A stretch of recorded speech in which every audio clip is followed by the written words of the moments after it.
Kisha në kuptimin se në momentin që Problemi s'ka që se nuk I dele keq apo. Në momentin që po goli Spanjës edhe pse u anulluat ishte shumë entuziast. Të dyja finalistet, pra të dyja finalistet ma kam mundur Hollandën. Kështu që nuk është se kam një simpati të madhe për të dyja. E the që s'do të isha asnjëra. I gjithë ideja është këtu. Pra ka shumë episode të cilat arbitrimi ka një lloj anësie, të paktën në këndvështrimin tim. Dhe kjo gjë mua më bën të jem kundërshtar I sistemit. Pra, jam opozitar, unë jam për futbollin e drejtë. Dhe pretendoj, kam dalë. Unë pretendoj... Në Itali, po. Unë pretendoj që të shikoj një futboll të drejtë. Nëse Messi e meriton, lavdi Zotit dhe shumë mirë, hajde ta marri, por jo në këtë farforme. Ka një anë profesor. Më falë, edhe dua të vi dhe pak të biseda jote. Do më thënë, më dhëm që ky gjeni I futbollit të ketë këto diskutime dhe të ketë të anësi. Po më po flet, nuk ka diskutime më vëlla, se e keni bërë këtë diskutimin e Mesit jehon të madhe. Okej.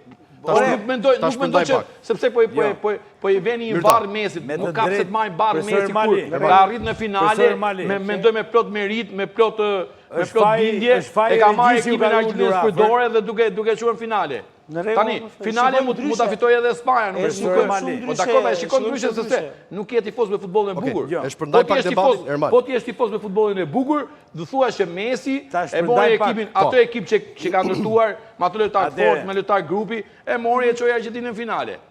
Jo je, po e ka çu 3 herë. E ka çu 3 herë në finale. Është kampion bote, është kampioni Amerikës Latine. Është turp plasim keq për Mesin. Do të thënë të bësh avokatin e djavlit. Jo, pra, është turp plasim keq për Mesin. Jo, s'po flas që mos ta bëj me Mesin ky tip. Unë po flas keq për arbitrimin. Me të drejtë. E tha tani, e shpjegoj në fillim të emisionit. Ky sot u bë me Mesin. Unë kam Ne kemi muje gjys tu. Po profesor, kam fol gjithë po. Jo, me Italinë po, kam thënë Me të drejtë Mesin e Po mbaroni këtë diskutim dhe kemi një pyetje për Mesin. Futbolli Po Ermal, të lutem, o profesor, të lutem. Me të drejtë Misi më tha për çfarë po diskutojmë për një gjë që s'e kanë parë. Edhe unë po them.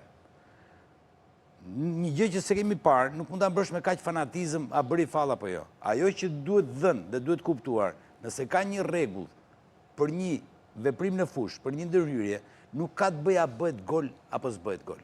Rregulli është jap sajt, ke bërë fall merr kartonin.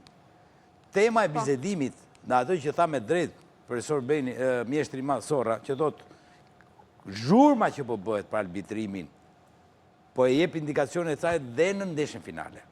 Pra kemi një arbitër që unë them paragjykohet që kur zbret. A e nxori kartonin këtë rast, si tha profesor Jozeli, a e nxori kartonin këtë rast, nuk e nxori këtë rast. Pra, edhe për atë është një ndeshje me tension edhe për arbitrimin, por do ta shohim mbrapa nëse vërtet ka qenë që mos ta zgjasim bisedën kaq shumë për një gjë që s'e kemi